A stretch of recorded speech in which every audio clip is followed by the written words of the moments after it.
This is an RNZ podcast.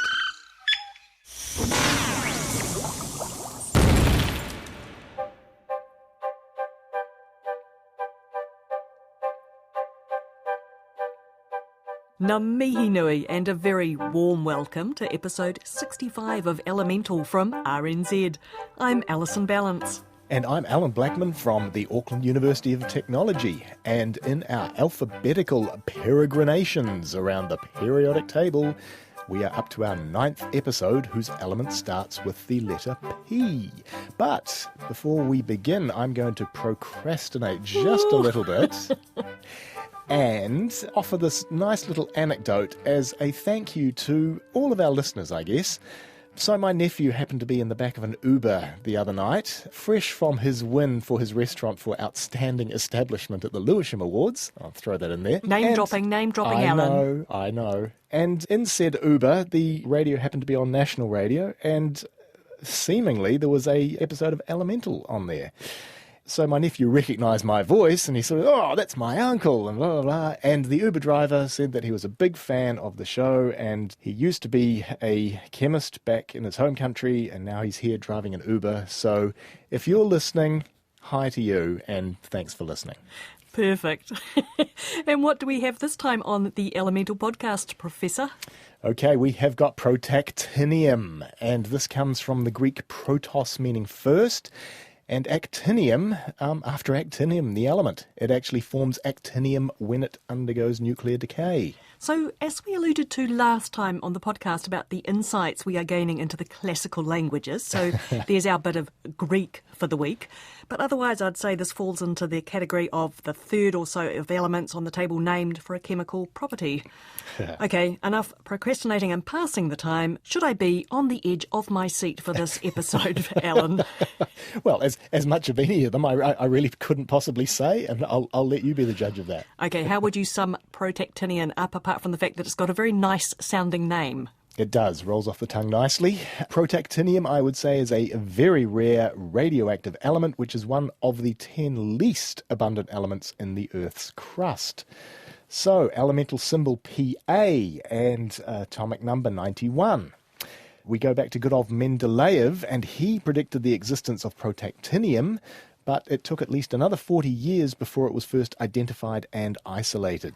By the way, how many elements did Mendeleev actually predict? It was actually 4 when he gave a predictive name to when he published his periodic table in 1869, so that was the first version of that.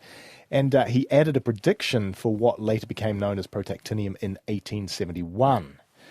Its discovery date is given as 1913, and that's the date that the isotope 234 protactinium was discovered. And it was very briefly, appropriately I guess, named brevium from the Latin word brevis, meaning brief. Oh, there's our Latin for the week. But it wasn't until 1917 that Lisa Meitner of Meitnerium fame, and we've already talked about her, isolated a quantity of protactinium-231, and that's a long-lived isotope of the element with a half-life of around about 32,000 years. And she called it protoactinium. She described it as being the mother substance of actinium. And it was known as that until 1949 when they shortened protoactinium to protactinium. Because it sounded better, eh? Yeah, right. Yes, indeed. So it was an element that not a lot was known about until the 1960s. And in fact, in the 1950s, one of the quotations about protactinium was that it was talked about in terms of, quote, mystery and witchcraft. So what happened in the 60s? Well, around about 100 or so grams of the element was isolated from uranium refining residues, and that 100 grams is still being used to this day. Now, I hate to say it, but there's really not much to say about protactinium.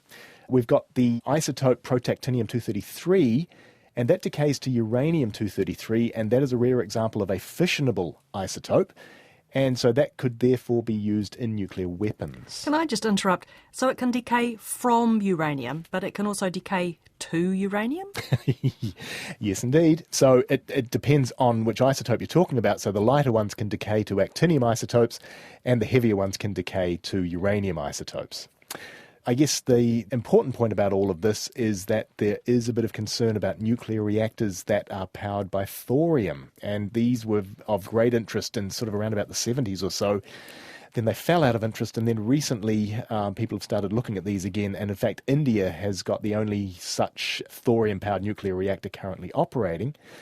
And the reason that there's concern about this is that in such reactors the Protactinium-233 isotope is made, and that could be obtained by reprocessing the nuclear fuel, or in fact, as the reactor is operating, the Protactinium-233 is actively extracted because it acts as a so-called neutron poison. It slows the whole thing down.